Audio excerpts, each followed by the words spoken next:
है। रूस यूक्रेन जंग पर एक बहुत बड़ी खबर। जंग के बीच रूस का बहुत बड़ा दावा। यूक्रेन का ड्रोन तबाह करने का दावा कर रहा है रूस। 2 ड्रोन तबाह करने का दावा कर रहा है रूस यूक्रेन जंग पर यह बड़ी खबर है कि रूस ये दावा कर रहा है कि 2 ड्रोन यूक्रेन के जिसे रूस ने तबाह कर दिए हैं। ड्रोन स्ट्राइक्स के जरिए हमने कई सारे आपको विजुअल्स दिखाए जहां रूस के टैंकों को निस्तो नाबूद कर रहा था यूक्रेन, लेकिन उन्हीं ड्रोन्स को तबाह करने का दावा अब रूस कर रहा है। अब वहीं पुतिन के लिए मारियुपोल क्यों खास है? आखिर क्यों मारियुपोल पर व्लादिमीर पुतिन की सेना जबरदस्त हमले कर रही है? इन सभी सवालों के जवाब के लिए देखते हैं हमारी ये रिपोर्ट।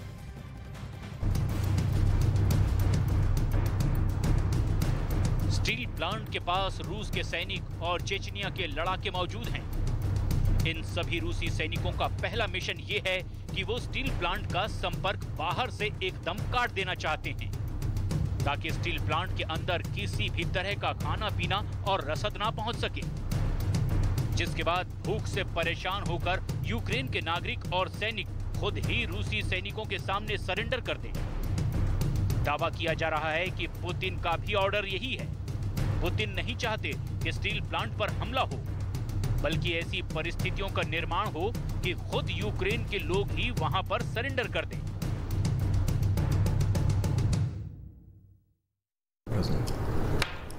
Приказываю отменить. Это тот случай, когда мы должны думать, то есть мы всегда должны думать, но в данном случае тем более о сохранении жизни.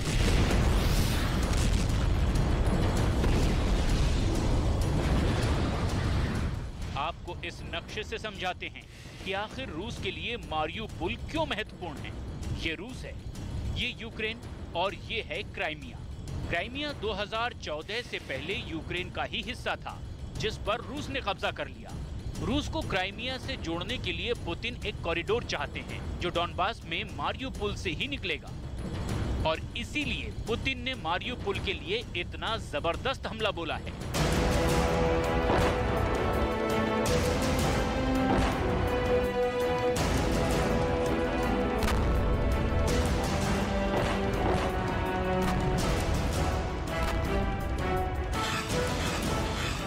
यूक्रेन के मारियुपोल शहर को लेकर कई सैटेलाइट तस्वीरें जारी की गई हैं और ये दावा किया गया है कि इस शहर के अंदर 10,000 से ज्यादा लोगों को सामूहिक कब्रों में दफना दिया गया है।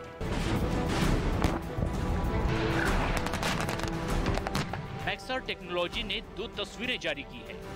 एक तस्वीर 29 मार्च की है, जिसमें बहुत कम जगह में कब्रों को दिखाया गया है, और इसके बाद 15 अप्रैल की भी तस्वीरें जारी की गई है, जिनमें कब्रों की संख्या ज्यादा दिखाई गई है। इस तरह की तस्वीरें जारी कर रूस पर यह आरोप लगाने की कोशिश हो रही है कि पुतिन की आर्मी ने युद्ध में आम लोगों का नरसंहार किया है, लेकिन पुतिन के रक्षा मंत्रालय के प्रवक्ता ने ऐसी खबरों को प्रोपेगेंडा करार दिया है।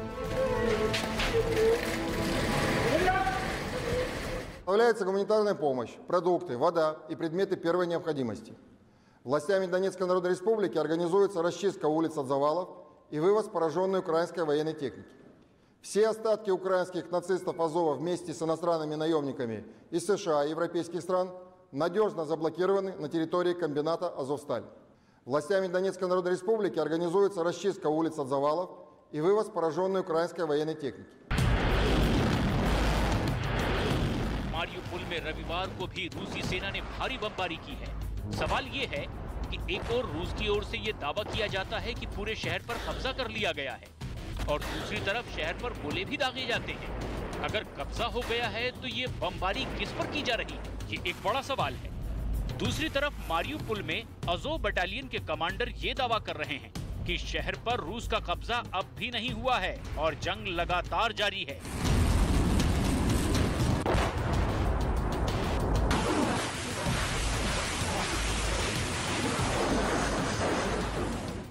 Они перекидывают это через Харьковскую область, и также какой-то процент перекидывают на сам Харьков.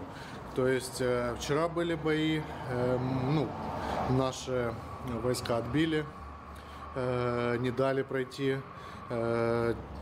в сторону Харькова русским войскам. А в принципе...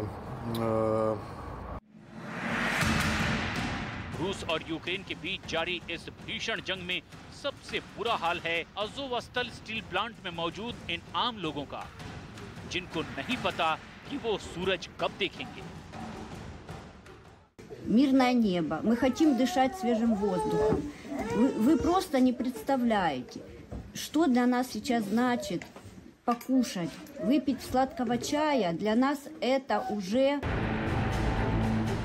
इन लोगों की जिंदगी का अंधेरा अब तभी दूर होगा जब यूक्रेन में युद्ध खत्म होगा।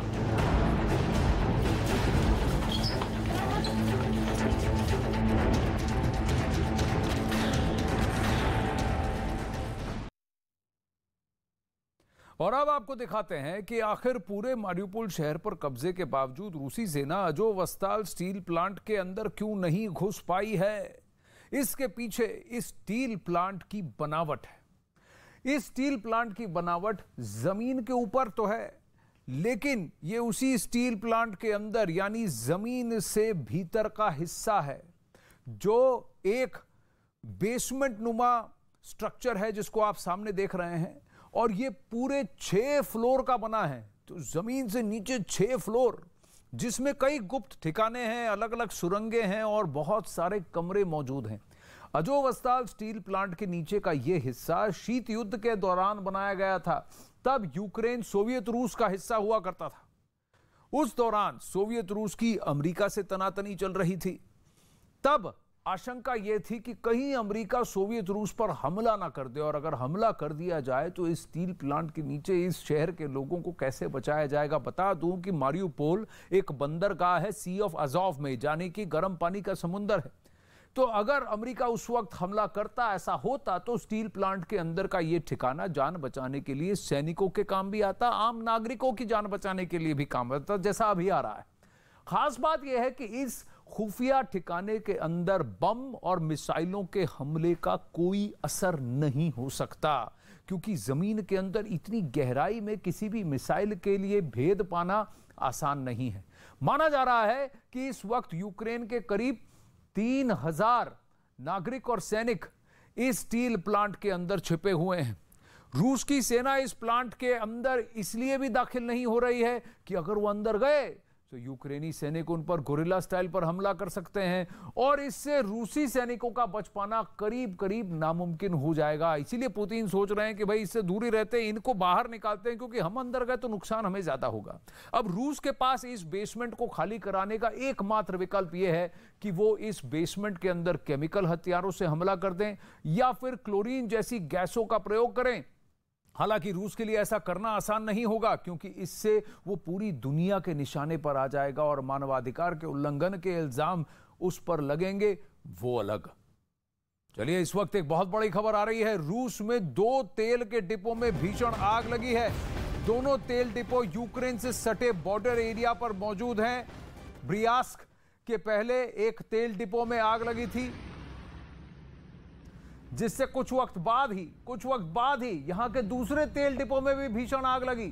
आग किन कारणों से लगी अभी इसकी जानकारी नहीं मिली है, लेकिन क्या यह यूक्रेन का काउंटर अटैक है? पहले भी ऐसा हुआ है कि रूसी सेना ने यूक्रेन में तेल डिपोज पर अटैक किया ताकि उनकी फ्यूल सप्लाई लाइन यूक्रेनी सेना की फ्यूल सप्लाई लाइंस को तोड़ सके, लेकिन यह तो रूसी इलाके में है, यूक्रेन से सटा हुआ है। क्या ड्रोन स्ट्राइक से किया गया?